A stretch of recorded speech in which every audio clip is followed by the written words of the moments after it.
Hey, what's up, guys? I just washed this and dried it. It's so wrinkly, though. Needs like a much bigger dryer to tumble it.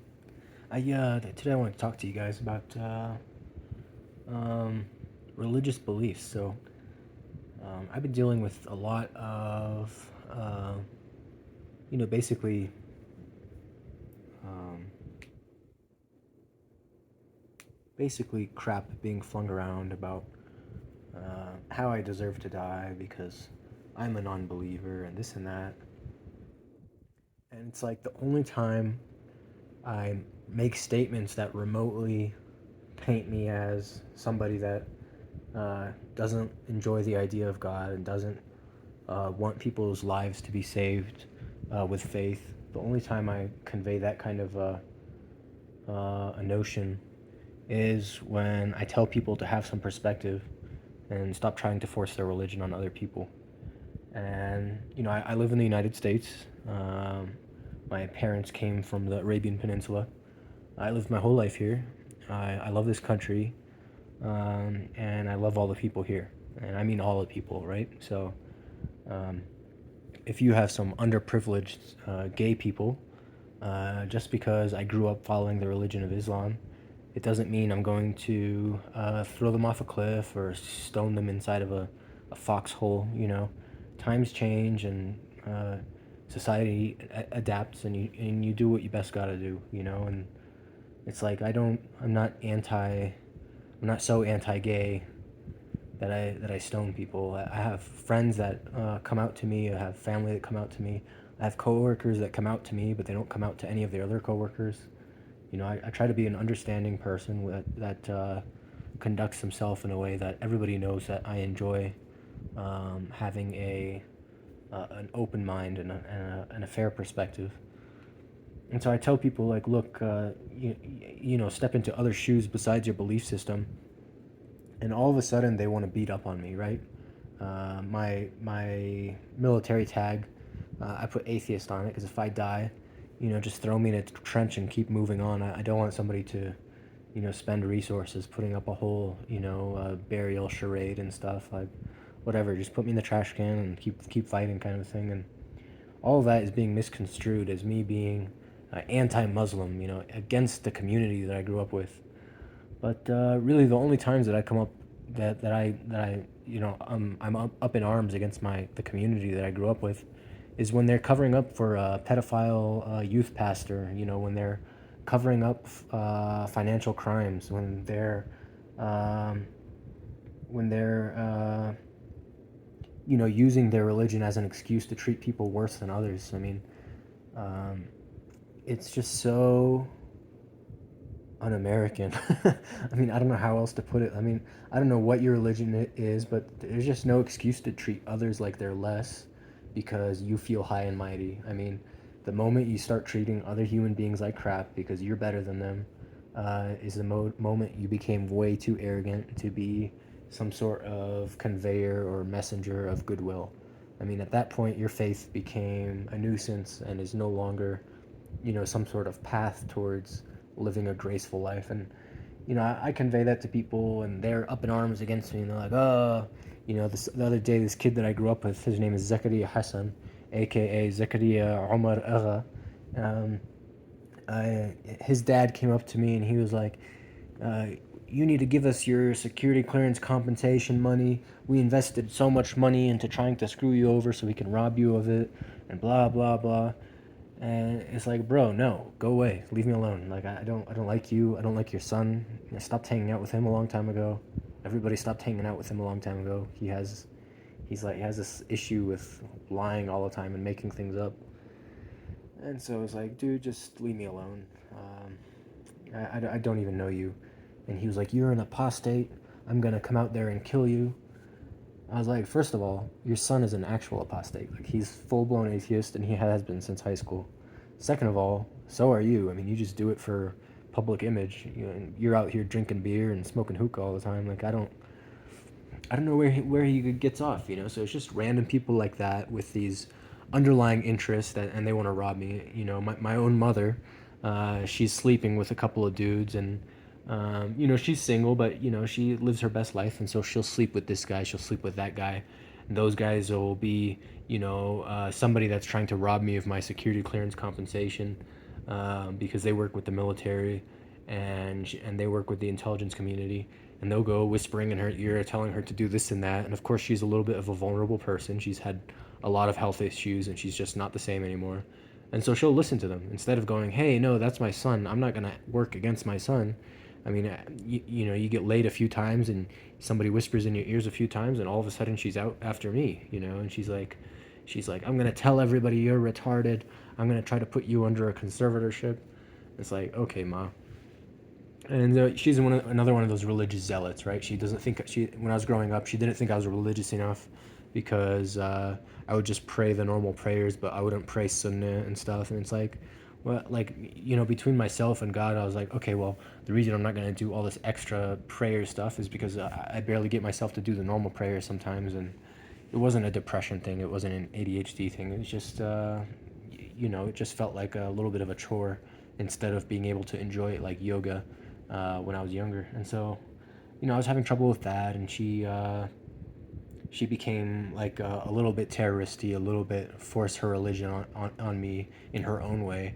And so I moved out, right? And it's like, not only are you sleeping with people that are trying to screw me over, but you're also a little bit overly religious to a point where you're kind of an extremist. And I just don't want extremism in my life. And I don't say that in some sort of terrorist propaganda kind of way. You're an extremist, like I'm not doing that. I'm just, there's all sorts of extremism. The other day, Saif ul Haq, his wife, was like, "Oh yeah, I'm on a straight semen diet," and it's like, I think that's a form of extremism. Like that can't be healthy. She's missing her vegetables. She's missing this. She's missing that. All those supplemental nutrients that you need that come from a variety of foods, the way we evolved. And it's like that also is a type of extremism. So so when I call my mother an extremist, when I call Zakaria Omar Agha's dad an extremist, what I'm really saying is that they're a little bit extra, and and in the worst ways. Like some guy that I barely knew, whose son that I barely tolerated, and I would hang out with him because he didn't much kick it with anybody else. I mean, he got bullied and beat up through high school. Like, he's coming and threatening my life. And it's like, first of all, sweetheart, sit the fuck down and realize why you're actually trying to fight me. It isn't because of how religious I am, right? Just because I don't pray Taraweeh every Ramadan, it doesn't mean that, I'm some sort of awful person that you should execute. The reason you're out to get me is because you feel entitled to my financial compensation for damages that you incurred onto me through your security clearance investigation process. And so these people are intentionally causing me damages. They're trying to rob me of my security clearance compensation when they no longer have a clear path forward because they hired special needs people to try to rob me. They blame me. Sayyaf Abdullah gambled his entire finances away, and now he's pretending that he's divorcing his wife, and his wife was unfaithful, and his wife is sleeping with me. It's like, bro, you anesthetized me, and you interrogated me, and then you had your wife ride me. In no way is that some sort of consensual sex where I'm Jody and I helped your wife sleep around. You helped your wife sleep around. You and your wife regularly sleep around. And as a matter of fact, you're a homosexual, and you say that your wife is very supportive of you. And so it's like, these guys are pretending to be super religious, only to end up being gay. And nothing against gay people, like I said earlier, but I'm just showing you the extreme amounts of hypocrisy and the extreme amounts of stupidity and the desperation to find an excuse to excuse their behavior, while at the same time blaming me for the fact that they gambled their finances away on an unsanctioned military operation of robbery, right? Sure, there's a military training exercise. Sure, that's a good cover-up where somebody corrupt like Jim Puhek could go ahead and have me thrown in prison for reporting a sexual assault, because it gets in the way of him robbing me of my security clearance compensation. It gets in the way of the flash mobs that he organizes of robbing me of my security clearance compensation. And he has a cushy job in the Pentagon, and he knows our president, and so he can get away with it if he'd like. Cool. Very nice things to brag about on his end. But at the same time, I could just scream it to the world. I could be like, hey guys, this is what's happening to me. They're attempting to execute me because I'm not super religious. Um, they're attempting to rob me of my finances because I'm not gay, right? Sayyaf Abdullah and his brother Ahmed Abdullah are homosexuals who claim to be Muslim, and they take investments from Saudi Arabia, which is kind of very funny to me. And they're anti-Jewish. It's like, I'm doing my best out here, and I just want the world to know that I'm doing my best out here. And these are the kind of characters that I'm dealing with. Uh, from a special small kid that used to get beaten up in high school and found solace in friendship with somebody like me and a couple other kids that hung out in a classroom to, my own mother, sleeping with folks that are trying to fuck me over, and all of a sudden she wants to fuck me over, and she's taking investments from the World Bank to do so, um, and it's just like this. It's this whole thing where it's like, I do my best for people. I look forward to coming back to a community and sharing my blessing with them, only for them to get a really desperate itch deep down inside them where instead they just want to rob me. And whether it be 612th ACOMs, whether it be the Tempe Muslim community, whether it be a closeted homosexual crowd like Saif ul Haq and Sayyaf Abdullah, whatever it may be, I just don't know about helping people that did everything in their power to try to ruin my life. And Sayyaf Abdullah got so desperate, he shows off that he can kill me. He's like, me and my friend circle, we're all assassins, and we work for the Navy, and we can do this, this, and that to you. And I know Joe Biden personally, and I had him invest in my effort. And it's like, cool story, bro. You're not really acting like a general right now. You look like a nepotistic fucking idiot whose parents are too rich for their own good, and they didn't really raise their kids. And in response to me, basically, uh, slightly escalating just by demonstrating what I think about him, he came at me with, yeah, well, I'll just divorce my wife and say she slept with you, and that's why I don't need to give her half, and that's why she doesn't need to give you our portion of the money, and we can just creatively move money around to different countries and stuff. It's like he's the same kind of character as Saif ul Haq, where he'll put this information out there, like he'll put all that information out on the table, and he'll try to convey that him and his wife are breaking up because of infidelity, and it's like, wait, you guys go to orgies all the time. What's the infidelity all about? I mean, when was there ever fidelity? And yeah, I mean, it's just a bunch of sad characters, but just a little timely update, right? I just wanted you guys to know where I'm at and what kind of characters I'm dealing with. And recently I had James Williams show up with a gun at Safeway, and he was basically brandishing it. I mean, this guy never open carries, right? But all of a sudden he's open carrying and intercepting me to try to be like, oh yeah, look at me. This is what I can do. This is what I'm capable of, and I can kill you and I can snipe you in the head. It only takes me one shot and I'll drop you. And I'll be honest, James is a low functioning autistic. I mean, when I had the program Fallen Star Friends going on, where I would hang out with fellows that didn't have friends after high school because that was their friend circle, the people that were incidentally sitting nearby them and stuff. I took care of the guy. I helped him through depression. I helped him through his addictions, which he's relapsed back into ever since I joined the military. Um, I hope he can get back away from alcohol. Like he was stuck on it several years ago, but his whole family has addiction issues. I mean, his pops was addicted to heroin just the other day, and it's like they don't really police that stuff at the same time. It's like your child is falling into the same pitfalls as you, and the best you can do is yell at him for it and call him a fucking retard. I mean, it's awful. He literally is clinically retarded. I just don't know how to help people, and you can't save everybody. And I was like, look, dude, James, stop stalking me, stop interacting with me. I tried to save you, I failed. Fuck it, I'm moving on, right? And um, after that, he was like, look at this YouTube video of this guy shooting a church killer with one shot in the head. I could do the same thing to you. It only takes one shot for me to drop you. And I got this nice black gun and this nice black holster. And the guy's fucking retarded. I mean, literally, he's fucking retarded. And I understand his father's frustration at this point. It's like he's a full grown adult. You do your best to help him out. Um, He's not so special needs that Adult Protective Services is going to interfere, but he's just smart enough to, you know, skate by and get to work with police officers in Maricopa County. But he's also just retarded enough to where he'll never open carry, but all of a sudden he's intercepting me and stalking me and open carrying. It's like, you know, so some people are just way too stupid for their own good. I mean, the guy struggles to this day with depression, and he copes by smoking copious amounts of marijuana, and yet he has access to firearms, right? Yet he works with the police department, even though, by his own admission, he just prefers to stay high. Like he uses drugs in copious amounts, and um, that's the kind of person that feels like they should somehow be involved in my life even after I moved away from their city.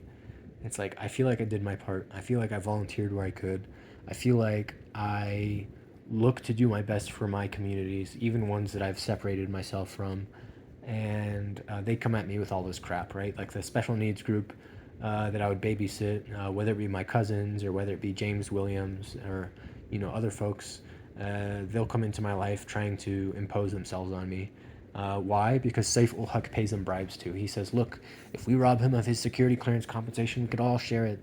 It's like, okay, Saif, okay, Sayef, you guys are like going a little too far. I mean, the guy's literally fucking retarded, and you're giving him a gun to prance around with. I mean, the guy is literally stoned, and he's toting a gun. I mean, what am I gonna do except report him to the authorities? And yeah, I mean, I think that covers recent events. Yep, that about does it. Well, thanks, folks. Thanks for tuning in. Thanks for listening. I appreciate the update. Um, the lesions on my face that Saif ul Haq put in there are healing pretty well, so I'm doing okay in that respect. And maybe I'll be able to turn the video camera around from my blankie to my own face. But he basically caused me injuries to my face, chemical burns, um, biological burns, and he was like, "I'm just gonna tell everybody you do meth."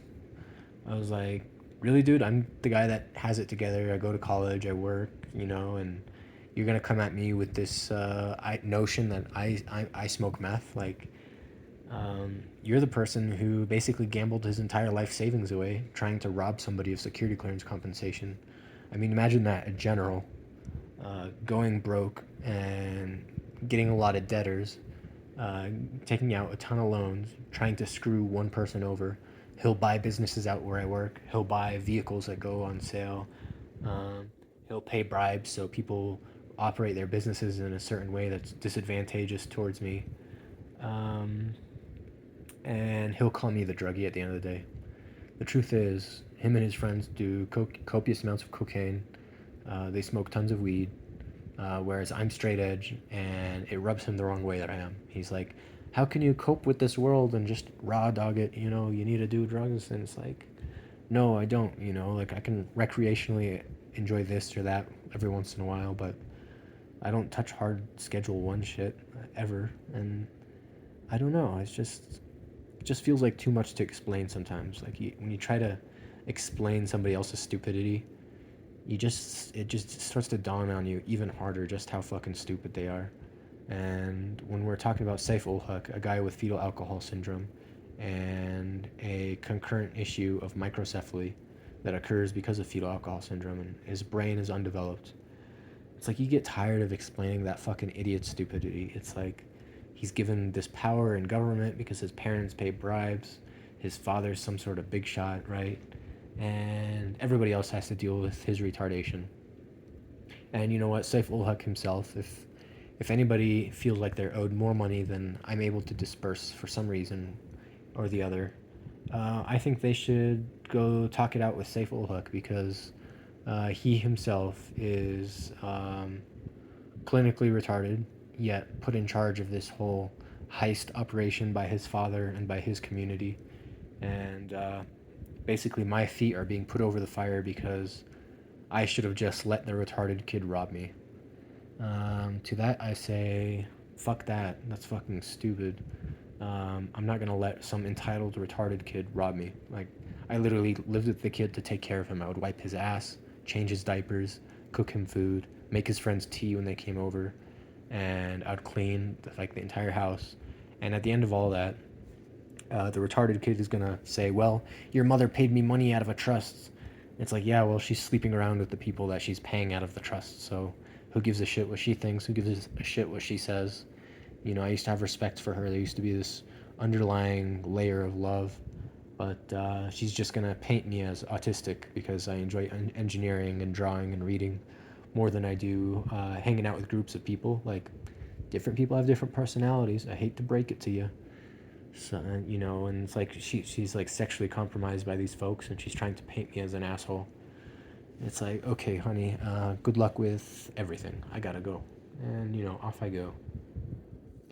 And so, yeah, I think that about does it for this little snippet, this little episode of the documentary about the Yankee White security clearance and the insiders that adjudicate and investigate the process, who are also involved in attempting to rob me of the security clearance compensation itself. Whether it be Garrett Meyer's father, who is the current Chief of Staff of the Air Force, or General Charles Brown, the former Chief of Staff of the Air Force, no matter who it might be, it doesn't fucking matter. If you're an insider and you have the power to adjudicate a security clearance, and you find that the individual is free and clear and should have their security clearance adjudicated, but for some reason you're looking and digging for excuses to delay until you can put the individual under some sort of conservatorship so that you can siphon off the finances, the compensation for damages that are caused by the security clearance process, the damages that you intentionally caused, the damages that you caused over time, a period of time that you intentionally extended. Well, I think you're a criminal, and I think prison is calling, and I think you should imagine yourself wearing an orange jumpsuit, or maybe one of those old-fashioned black and white striped ones, whatever it may be, because I'm doing my best in this life, and all these crabs are trying to drag me down because they feel entitled. They feel entitled to compensation for damages that they caused me. They caused me the damages, and they feel entitled to the compensation. Why? Because they were robbed of theirs. And this giant Ponzi scheme needs to end. The investment has been coming from all over the world. We're talking different countries. We're talking nefarious people, untrustworthy people. We're talking about the very individuals we voted into positions of power. And my trust and faith in the system is somewhat deteriorated. I don't feel un-American because of it. I just see a lot of things that could be fixed in our country, especially when we're dealing with un-American fraudsters, terrorists, straight up terrorists that operate under the guise of it being some sort of special military operation. I don't care if you're from the Tersini family. I don't care if you're from the Ulhuk family. In fact, I don't care if you're from the Halloum family. If you're trying to ruin somebody's life in the process of robbing them, you're going to have yours coming to you. It's just a matter of time.